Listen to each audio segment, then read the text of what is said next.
नमस्कार दोस्तों, आज की कक्षा में आप सभी का स्वागत है। हम हिंदी साहित्य का इतिहास इस प्रश्न पत्र का अध्ययन कर रहे हैं। आज हम आधुनिक काल का अध्ययन तथा आधुनिक कालीन सामाजिक एवं राजनीतिक परिस्थितियों का तथा आधुनिक काल के युग प्रवर्तक साहित्यकार इनका अध्ययन करेंगे। किसी भी कालखंड के साहित्य निर्माण में उस काल की राजनीतिक, सामाजिक तथा धार्मिक परिस्थितियों का हाथ बहुत बड़ा महत्व रहता है। तत्कालीन परिस्थितियों से तत्कालीन साहित्य का स्वरूप समझ में आ जाता है। आधुनिक काल की पृष्ठभूमि में राजनीतिक, सामाजिक और वैचारिक गतिविधियों का बड़ा योगदान रहा है। यही कारण है कि आधुनिक काल के साहित्य में नया दृष्टिकोण दिखाई देता है। हम यहाँ संक्षेप में आधुनिक हिंदी साहित्य की विभिन्न प्रवृत्तियों के निर्माण में सहायक युगीन परिवेश का विवेचन करेंगे। आधुनिक काल की राजनीतिक परिस्थिति की पृष्ठभूमि या पूर्व पीठिका में अगर हम झांक कर देखते हैं तो आधुनिक काल की शुरुआत संवत 1900 से शुरू होती है। उसके पहले कुछ ऐसी घटनाएं घटित हुई जिसने साहित्य को प्रभावित किया। सन 1757 के प्लासी युद्ध ने अंग्रेजी शासन की नींव डाली। ईस्ट इंडिया कंपनी की स्थापना के साथ अंग्रेज़ों का शासन पूरे भारत में फैल गया। राष्ट्रीय कांग्रेस की स्थापना, लैप्स की नीति, 1857 का प्रथम स्वतंत्रता युद्ध आदि घटनाओं ने आधुनिक हिंदी साहित्य को एक अलग दिशा दी और एक अलग मार्ग हमारे सामने रखा। इसमें जो महत्वपूर्ण बातें हैं वो इस प्रकार है, या विशेषताएं जो है इस प्रकार है। यहाँ स्वराज्य के मंत्र की शुरुआत हुई। स्वराज्य का या स्वराज्य प्राप्ति का मंत्र जो है वह यहाँ की जनता को मिल गया। स्वराज्य हमारा जन्म सिद्ध अधिकार है, यह आम जनता घोषणा करने लगी। स्वदेशी आंदोलन छेड़ा गया। उसके साथ साथ अंग्रेज़ों को यहाँ से भगाने के लिए भारत छोड़ो आंदोलन भी छेड़ गया। मोहभंग की स्थिति की निर्मित भी इसी काल में हो गई। आज़ादी के बाद राजनीति का बोलबाला शुरू हुआ। राजनीति में झूठी नारेबाजी की गई।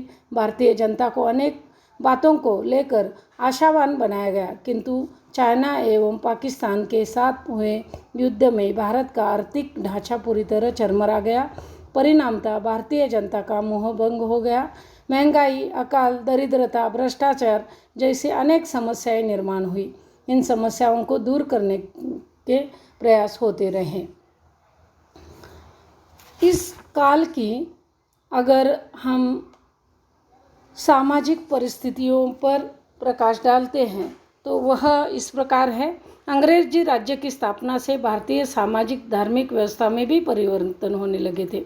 अंग्रेज सरकार द्वारा किए गए सामाजिक सुधार के कानून, अंग्रेजी शिक्षा का प्रबंध आदि से भारतीय समाज में दो वर्ग निर्माण हुए।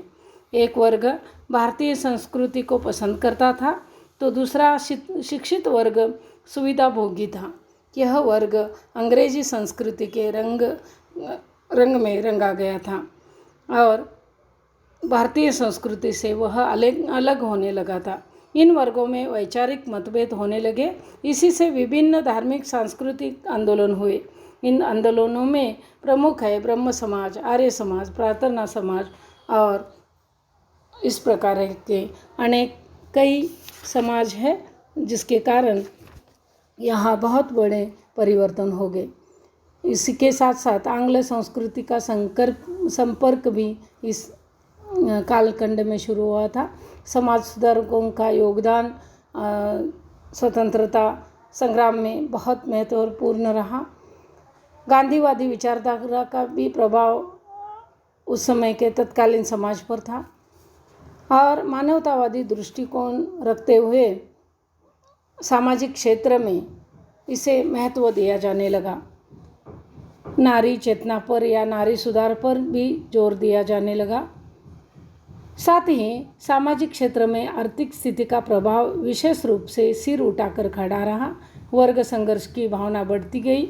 इसीलिए मार्क्सवादी विचारधारा का प्रभुत्व भी इस समय बढ़ने लगा।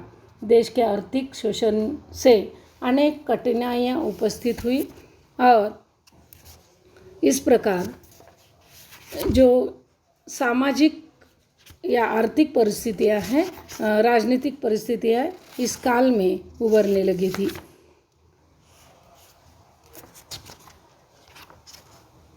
इस प्रकार अगर हम आगे देखते हैं तो हिंदी साहित्य के इतिहास के 1900 से आज तक के कालखंड को आधुनिक काल कहा जाता है। आचार्य शुक्ल ने इसे गद्य काल के नाम से भी अभिहित किया है।